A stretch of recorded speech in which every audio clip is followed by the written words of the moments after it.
Καλώς τον. Έλα, κάθισε. Όχι, Λουκά. Δεν ήρθα για καλό και δεν έχω και πολύ χρόνο. Τι σημαίνει? Κάποιος πιέζει πάλι για την υπόθεση της Εργέτας. Με κάλεσαν να κλείσω την προανάκριση και να κάνω αναφορά με ό,τι στοιχεία έχω. Εννοείς? Εννοώ αυτό που κατάλαβες, Λουκά. Ετοιμάζονται να εκδώσουν ένταλμα σύλληψης για την αδερφή σου. Η κυρία Μελίτα Ρουσού άλλαξε την κατάθεσή της για προσωπικούς λόγους. Εγώ δεν πρόκειται να κάνω το ίδιο. Ισχύει αυτό που σας λέω από την αρχή. Ήσασταν στο σπίτι σας με τον κύριο Καρτάλη. Ναι, αυτή είναι η αλήθεια. Και το ξέρετε, αστυνόμο. Το πιστεύω, κυρία Χατζηβασιλείου. Είμαι αθώα. Δεν σκότωσα κανέναν. Και κινδυνεύω τώρα να μπω στη φυλακή εξαιτίας του μίσους που νιώθει αυτή η κοπέλα για μένα. Αυτό προσπαθώ να αποτρέψω. Αλλά χρειάζομαι βοήθεια. Τι να σας πω, αστυνόμε, δεν έχω τίποτα άλλο. Το μόνο που έχω είναι η μαρτυρία του Στέφανου, ο οποίος θα επιβεβαιώσει ότι ήμασταν μαζί εκείνο το βράδυ. Ναι, μόνο που ο κύριος Καρτάλης δεν είναι και ο πλέον φερέγγιος μάρτυρας. Έχει και εκείνος τραβήγματα με τη δικαιοσύνη. Συν το ότι υπάρχει και η προσωπική σας σχέση στη μέση. Και τι σημαίνει αυτό? Ότι επειδή έχουμε σχέση δεν μπορεί να μου δώσει άλοθη? Αυτό είναι παράλογο. Ο καθένας μας περνάει τη μισή του μέρα τουλάχιστον με ανθρώπους που σχετίζεται. Δηλαδή, τι πρέπει να κάνω? Να κυκλοφορώ με αγνώστους, μπας και χρειαστώ άλοθη? Καταλαβαίνω τον εκνευρισμό σας, κυρία Χατζηβασιλείου, αλλά προσπαθήστε κι εσείς να καταλάβετε εμάς. Όλα τα στοιχεία με οδηγούν να σας συλλάβω.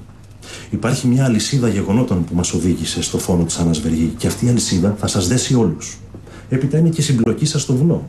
Τα αποτυπώματά σας. Ναι, αστυνόμε, το ξέρω. Την Άννα όμως δεν τη σκότωσα εγώ. Ναι, αλλά αν μείνει η κυρία Ρούσου στην κατάθεσή της. Τότε θα μπω στη φυλακή. Η Άννα ήταν γραμματέας μου.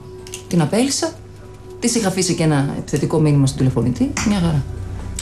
Είχατε κίνητρο τα διαμάντια. Το όπλο του φόνου ανήκε σε εσάς. Άρα είπαμε. Θα περάσω όλη μου τη ζωή στη φυλακή για κάτι που δεν έχω κάνει. Βοηθήστε με να σας βοηθήσω. Πώς, αστυνόμε, πώς? Μακάρι να ήξερα κάτι. Μακάρι να μπορούσα να σας δώσω ένα στοιχείο, μια υπόνοια έστω. Αλλά δεν ξέρω τίποτα. Δεν μπορώ να φανταστώ ποιος σκότωσε την Άννα Βεργή. Λοιπόν, κάντε αυτό που πρέπει να κάνετε. Απαγγείλετε μου κατηγορίες να τελειώνουμε. Όχι ακόμη.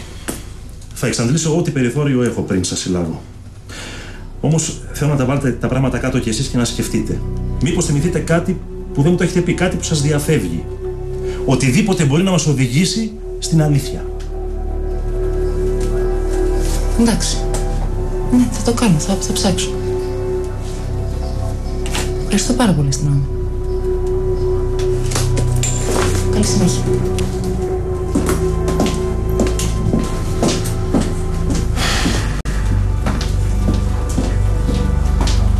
Λυπάμαι, Λουκά. Δεν μπορώ να κάνω κάτι άλλο εδώ που φτάσαμε. Δεν το έχει κάνει. Το ξέρεις. Και έχω ήδη καταθέσει ότι έχω αμφιβολίες. Είναι μέσα στην αναφορά μου. Άρα μπορούσες να κάνεις κάτι και το έκανες. Σε ευχαριστώ, Παναγιώτη, το εκτιμώ. Ίσως μας βοηθήσει αυτό σε κάποια φάση. Το ελπίζω. Θέλω όμως να σου ζητήσω να συνεχίσεις. Μη σταματήσεις να ψάχνεις. Αυτό εννοείται, Λουκά. Ήδη οι έρευνες συνεχίζονται. Δεν σου κρύβω μάλιστα ότι έχω κάποια πράγματα μες στο μυαλό μου, αλλά τα ψάχνω. Μπορείς να μου πεις? Όχι ακόμα. Θέλει χρόνο. Χρόνο που η αδερφή μου θα τον περνάει σαν αγγελί. Δυστυχώς θα ταλαιπωρηθεί, δεν υπάρχει όμως άλλος τρόπος. Ελπίζω να βρεθεί μια άκρη κάποια στιγμή. Φοβάμαι όμως ότι δεν θα γίνει άμεσα. Μπορεί να πάρει χρόνια. Γι' αυτό σου λέω, Λουκά. Δες και εσύ από τη δική σου πλευρά, ψάξε το λίγο και να είμαστε σε επαφή. Μπορώ να τη δω? Βεβαίως. Βεβαίως. Άλλωστε σε έχει δηλώσει ο συνήγορό της. Έλα. Πάμε.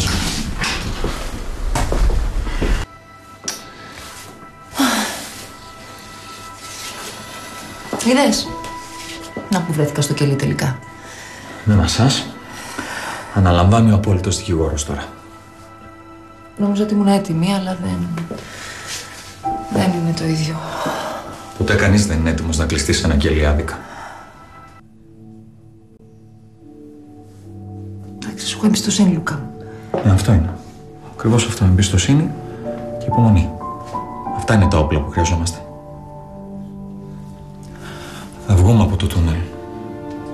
Στο υπόσχομαι εγώ αυτό.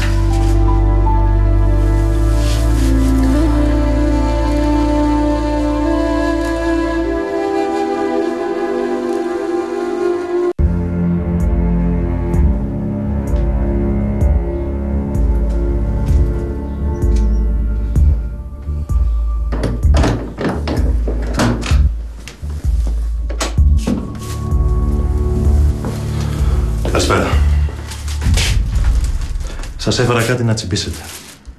Ευχαριστώ. Το μενού μας εδώ δεν είναι αυτό βέβαια, αλλά έφερα κάτι ιδιαίτερο έτσι, να ξεγελάσουμε λίγο τη διάθεση. Ευχαριστώ πολύ. Με τι θα συνοδεύσουμε το γεύμα, με ανάκριση τρίτου βαθμού? Όχι, από μένα τέρμα είναι ανακρίσεις. Τώρα πια είναι αρμοδιότητα άλλων. Του εισαγγελέα να υποθέσω. Και του ανακριτή. Α, ωραία. Δεν θα πλήξω τουλάχιστον. Θέλω να ξέρετε ότι έκανα ό,τι περνούσε από το χέρι μου για να σας βοηθήσω. Το ξέρω. Είστε από τους λίγους που πιστεύουν στην αθωότητά μου. Αλλά όμως δεν μπορώ να καταθέσω σε κανένα δικαστήριο. Δυστυχώς. Ναι, το καταλαβαίνω. Εμένα μου αρκεί που τουλάχιστον ένας άνθρωπος της αστυνομίας με πιστεύει. Αν μπόρεσα να πείσω εσάς, ποιος ξέρει. Μπράβο σας. Αυτή είναι η σωστή ψυχολογία. Τίποτα δεν έχει τελειώσει.